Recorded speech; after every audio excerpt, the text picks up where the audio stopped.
Thank you for joining us for our series dedicated to the 2014 Standards for Accreditation. As part of their membership, Middle States accredited institutions must demonstrate that they meet or exceed the expectations for academic and institutional integrity and quality promoted through the 2014 Standards for Accreditation and Requirements of Affiliation. This module will share the expectations relating to Standard 5, Educational Effectiveness Assessment. After viewing this video, we hope that you will become familiar with the 2014 Standards for Accreditation and Requirements of Affiliation. Be able to assess institutional compliance using the criteria from Standard 5. Understand what documentation will be useful in demonstrating compliance with Standard 5. Be able to articulate the role of assessment as it relates to Standard 5. And better understand the Commission's requirements of affiliation and how they relate to Standard 5. While the Commission has many relevant resources to assist you and your colleagues with demonstrating compliance with the standards and requirements of affiliation, the focus of this presentation will come from the Commission's publication, Standards for Accreditation and Requirements of Affiliation, the 13th edition. You can find this on the Commission's website and download a PDF version if you do not have a hard copy. This presentation will focus on Standard 5, which you can find by turning to page 10. In total, the process for ensuring compliance relies on a determination that an institution has demonstrated that it is in fact in compliance with the Commission's 15 requirements of affiliation and 7 standards for accreditation. Compliance with both the requirements of affiliation and standards for accreditation is expected to be continuous. Institutions are, in most instances, comprehensively evaluated on both the requirements of affiliation and the standards for accreditation at the time of their self-study evaluation. During reviews of compliance, institutions will be evaluated according to the requirements, standards, and their criteria within the context of institutional mission. This slide lists the Commission's 15 requirements of affiliation. Note that 3 of the requirements in particular, number 8, systematic evaluation of all programs, number 9, student learning programs, rigor, coherence, and assessment, and number 10, institutional planning, are directly related to Standard 5. Some requirements of affiliation will be addressed within the self-study document, while others may be addressed through some other compliance mechanism. This slide provides you with one recommended approach for aligning the requirements of affiliation likely to be addressed in the self-study document with the appropriate standards. This is one approach of many. However, the appropriate linkages are made between requirements of affiliation and the standards. Put another way, institutions can address various requirements of affiliation in the self-study report, as this chart demonstrates. Institutions endeavoring to demonstrate compliance with the requirements of affiliation 8, 9, and 10 can do so successfully by addressing them partially in a well-written, analytically based self-study section that addresses Standard 5. Let's take a closer look at requirements of affiliation 8, 9, and 10. Requirement of affiliation number 8 states that accredited institutions must engage in a systematic evaluation of educational and other programs. Requirement of affiliation number 9 states that educational programs must be characterized by rigor, coherence, and appropriate assessment. And requirement of affiliation number 10 communicates the Commission's expectation that institutional planning include a consideration of student achievement of educational goals, student learning, and the results of academic and institutional assessment. Consistent with the guiding principles of the Commission, mission-centeredness, student learning, innovation, and continuous improvement, it's important to note that both the requirements of affiliation and the standards for accreditation stress that institutions are expected to demonstrate that they engage in assessment processes that regularly informs continuous quality improvement, overall institutional effectiveness, and the effective management of student learning.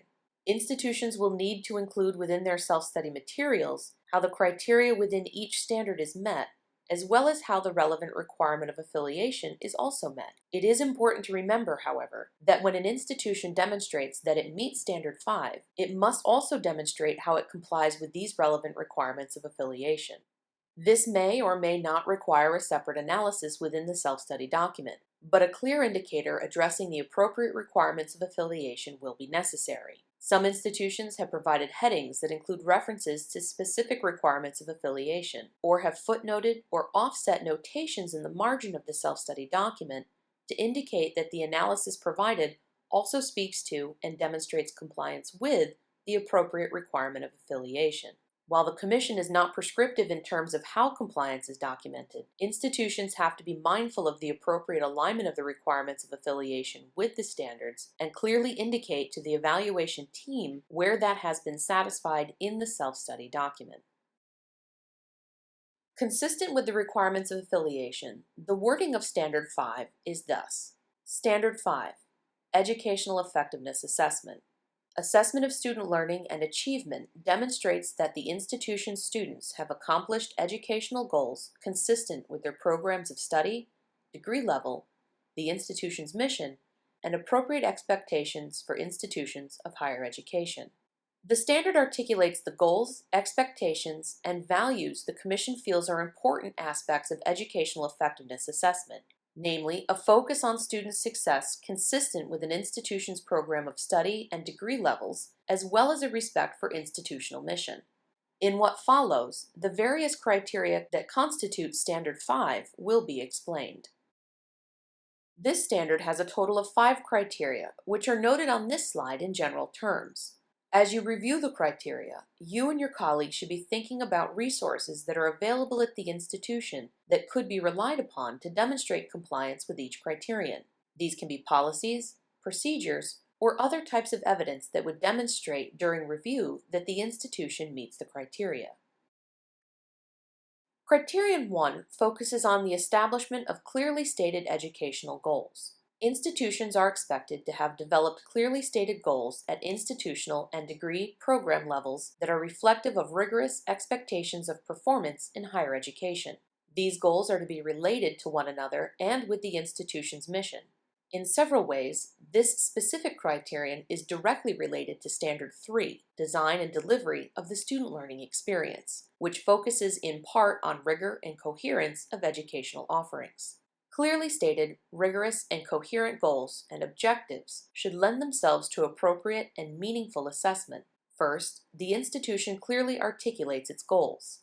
Then, the institution identifies objects that help them achieve such goals. And finally, the institution identifies assessments that enable them to identify strengths and weaknesses associated with their journey toward achieving these goals and objectives. The criteria that constitute Standard 5 also reflect the Commission's continued recognition that students may achieve mastery of learning goals and objectives in different ways, not only through traditional courses, but also through field and clinical experiences, internships, externships, and through innovative modalities, such as non-credit hour direct assessment processes, competency-based education in general, and correspondence education. Institutions are expected to demonstrate how they provide students with the experiences they need through planned and organized processes, regardless of modality or credential level. However, please also remember that Standard 5 focuses on assessment at institution and degree program levels, and not on assessment of individual courses and other educational experiences. An additional aspect of Standard 5 is that accredited institutions should be able to demonstrate how their educational offerings and other expected outcomes are relevant to mission and key institutional goals and objectives. This means that institutions should be able to explain how a consideration of mission is related to the identification of key student learning goals and objectives, either through appropriate documentation or description of curriculum processes demonstrating linkages between learning goals and objectives and institutional mission. The second criterion stresses that institutions are expected to have implemented an organized and systematic assessment process that is periodically communicated. The assessment process should be conducted and administered by appropriate professionals, including faculty, and assessments used to assess educational goals at program and institutional levels should be of such quality that they meaningfully evaluate the extent of student achievement. Assessment processes should enable faculty and other qualified professionals to identify strengths and weaknesses with regard to the student learning goals and outcomes at programmatic, unit, and institutional levels. Assessments used should be defensible, meaning that they involve direct observation of the knowledge, skills, and habits of mind or values that students are expected to achieve. Consistent with mission, and where applicable, assessments should also relate to student preparation for successful careers after graduation, meaningful lives, and further education. Institutions should be prepared to collect assessment information and share it with key constituents in addition to student learning outcomes assessment. Finally, accredited institutions are expected to provide sufficient evidence demonstrating that there is ample support of the assessment process so that the process has been sustained over time. In summary, the Commission expects accredited institutions to demonstrate that an organized and systematic assessment has prompted meaningful and useful discussions about the strengths and weaknesses with regard to student learning outcomes of programs at both institutional and program and degree levels in substantial measure. The third criterion stresses organized, systematic, and sustained efforts at both institutional and unit levels to discuss and use assessment results. The criterion contains a list of typical instances where institutions and their units use the assessment process. The Commission continues to emphasize consideration and use because the assessment process, when properly employed, should affect decisions that key instructional personnel make at various levels, such as in courses, in instructional services to students, and/or in decisions made more globally, such as those regarding curriculum, policy, budgeting, planning, and resource allocation. The language of Standard 5 is more explicit in that institutions are expected to demonstrate some combination of the use of assessment to enhance programs, services, and most importantly, student learning. This means that institutions should be able to demonstrate that assessment information is used to impact the decisions that multiple stakeholders make at multiple levels. It does not mean that each of the elements listed under Criterion 3 of Standard 5 should be treated as a simple checklist by institutions or their evaluators. Consideration and use of assessment can touch upon several processes already in existence at many Middle States accredited institutions. For example, course approval processes can be affected by learning through a periodic assessment process that students need to improve their writing skills. So a curriculum committee requires that approved courses include more writing assignments. Communication of and subsequent action by individual faculty can also affect their own decisions about lesson planning, instructional methods, and decisions about what textbooks to use, among other actions. These are the kinds of decisions that can very much be affected by a well-designed and implemented assessment process that utilizes defensible measures. All told, assessment efforts are intended to impact student learning positively, as faculty and key stakeholders reflect on and consider assessment results that are aligned with specifically worded, program-level learning goals and objectives. Overall student learning is positively impacted as institutional professionals adapt their own practices to address strengths and weaknesses in student learning. Although student learning assessment recognizes the rightful place of faculty and other appropriately prepared professionals in the assessment process, other institutional professionals are often also involved in continuous quality improvement efforts informed by the assessment process.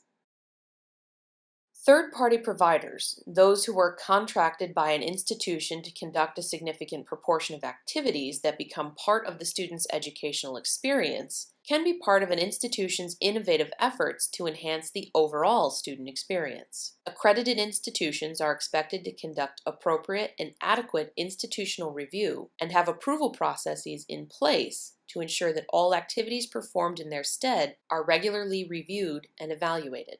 This would include any third-party provider activities that impact the student experience.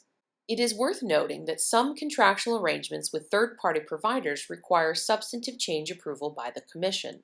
This is when an institution has contracted with an unaccredited entity to provide academic programming. These types of agreements or contracts are between an accredited institution within the Middle States membership and an unaccredited third party to outsource a portion of the institution's educational programs. The Commission's substantive change policy is triggered when that provider is offering 25% of one or more of the institution's educational programs, leading to an academic or professional degree, certificate, or other recognized educational credential. More information about those types of substantive changes can be found on the Commission's website. For Standard 5, third-party provider arrangements relate to those cases where the institution has contracted with a third party to design assessment services, deliver assessment services, or to assess assessment services. The institution should be able to provide sufficient information to ensure that they have sufficient processes, procedures, and review mechanisms to ensure that the contractual arrangement ensures the third party's services provide appropriate information and ensure overall institutional autonomy as far as assessment is concerned. Finally, Criterion 5 focuses on the assessment of the assessment process to ensure that it is appropriately utilized given the mission of the institution, its students, faculty, staff, and administrators. Applicant, candidate, and accredited institutions are expected to periodically evaluate their assessment processes and methods to ensure that they are meaningful, useful, efficient, cost-effective, and that the process is achieving its sought-after effect, to affect overall educational effectiveness and to manage student learning successfully. The Commission has long encouraged institutions to put in place processes that ensure meaningfulness, effectiveness, and cost-effectiveness of the assessment process itself, and expects institutions to have such processes in place and to regularly assess the appropriateness of the assessment process. When evaluating an overall educational effectiveness assessment approach, several questions might be asked as part of assessing this. Important questions include the following. Is the process meaningful? To what extent do stakeholders trust what information is in front of them? How well are the assessments related to student learning goals and objectives? Is the process useful? After receiving assessment information, how engaged are key institutional stakeholders in using the information to enhance student learning in their course, in developing curriculum, or in other areas that could impact student learning? Is the process cost-effective and efficient? Is the process efficient enough to be worth the effort? To what extent has educational effectiveness assessment become an ordinary process as opposed to being a burden? Can multiple stakeholders attest to how the assessment process has added value to their professional practice? These are important questions that, when answered in the affirmative, can enable member institutions to continuously improve student learning, increasing the probability of all students achieving rigorous learning goals and objectives is maximized and sustained over time. Having reviewed all of the criteria, it's important to come back to and reflect upon the language of the standard. These criteria taken together specify the characteristics or qualities that encompass Standard 5. Alongside the standard itself, these criteria should be considered holistically within the context of institutional mission. Remember, the criteria do not represent a checklist. However, they embody the areas that institutions are expected to address as part of their accreditation activities to align evidence against the standard. The language of the standard should not be lost within the criteria, and institutions should demonstrate how they embody the language of the standard, as well as have policies, procedures, or other documentation relating to each criterion. This slide provides you with a list of possible policies, procedures, and documentation that institutions may use to demonstrate that they meet this standard. This list should not be understood to be comprehensive. It does not imply that these are the documents required, nor does it imply that these are the only documents.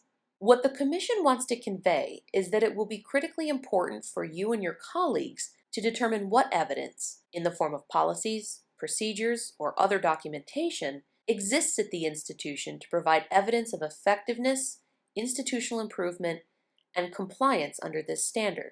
Aligning institutional evidence alongside of each criterion lends to a gap analysis that can be done to determine where resources may need to be developed, better documented, or updated. The current practice and process at the Commission is to capture institutional evidence in what we call a documentation roadmap. This is a template document that provides institutions with a listing of the criteria with each standard, with an accompanying empty box for institutions to fill in with their evidence. It is a document that allows for an institution to conduct a gap analysis quickly and easily, and serves as a tool for gathering evidence. This template will promote resource and evidence gathering in an organized and methodical manner designed to support accreditation activities. The documentation roadmap template is available on the Commission's website. In addition to these videos, the Commission hosts a variety of activities, online and face-to-face, designed to keep you informed about our expectations, support the activities of member institutions, and provide you with avenues to collaborate with colleagues across the region. Those include webinars, workshops, training for peer evaluators, as well as our annual conference. If you have ideas about specific opportunities that you would like to see the Commission support, please contact us to let us know. You can find additional information about the Commission through our website, including how to reach staff. If you have any questions about the information presented today, please contact your staff liaison at Middle States. Every member institution is assigned a staff liaison. To find out who's been assigned to your institution, visit our website, click on Institutions, find your institution listed, and click on Detailed View. Other information about your institution is available through the link Statement of Accreditation Status, which is below the Detailed View link.